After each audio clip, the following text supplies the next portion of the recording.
Hi, my name is Aaron, and I'm a senior at the Miami Valley School, and I'm currently in a Buddhism class. And we were instructed to make a video about something that stood out for us in class or in our book. And I chose to talk about how your ego can negatively influence an experience that you could have, and it doesn't let you unlock the true potential of what you can experience in the world and how it can affect you positively.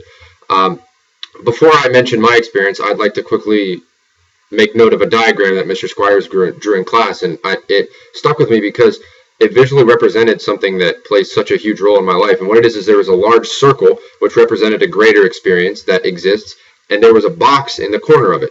And the box represented your ego and how it acts as a barrier, and it deflects a lot of positive experience just because you're not willing and you're not able to immerse yourself in what you could truly experience. So what I had that paralleled this diagram was my bar mitzvah. Now, I was 13 at the time when I was deciding whether or not I would like to have one. And I was frankly, I know this is going to sound bad, but I was frankly embarrassed of being Jewish because there were kids at school that had, the only notion they had of Judaism were the Orthodox Jews who, now I'm not saying that's a bad thing, but the Orthodox Jews who did everything to the utmost degree. They didn't use power on the Sabbath, and they didn't mix meat and milk, so they kept kosher, and they wore a lot of the spiritual garb, if you will.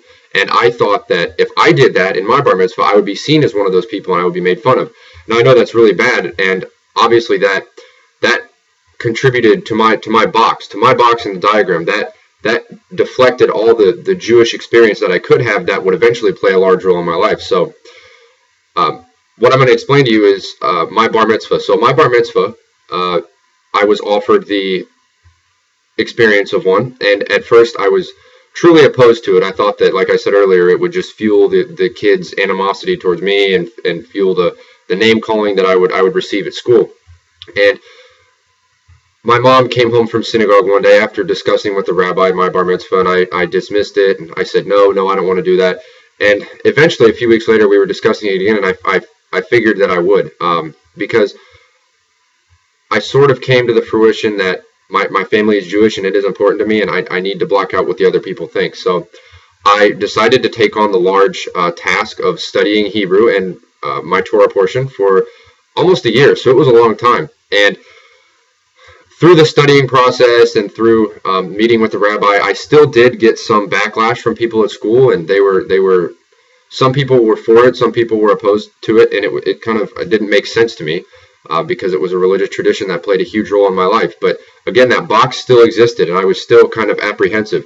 And then in April of 2011, finally that day rolled around, and I stood in front of my entire congregation and many of the friends I had, and my box was just shattered.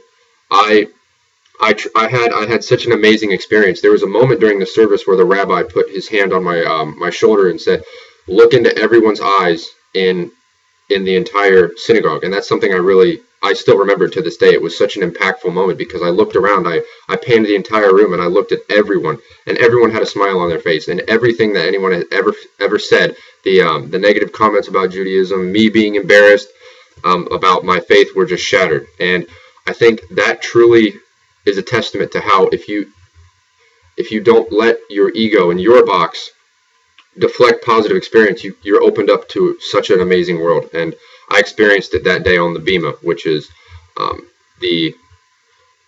where you would stand in a synagogue. So it was an unbelievable experience, and I haven't had that eye-opening of an experience again in my life, but I hope to moving forward, and I hope that this class really shows me how I can do that to the degree that I did when I was 13 years old. So thank you.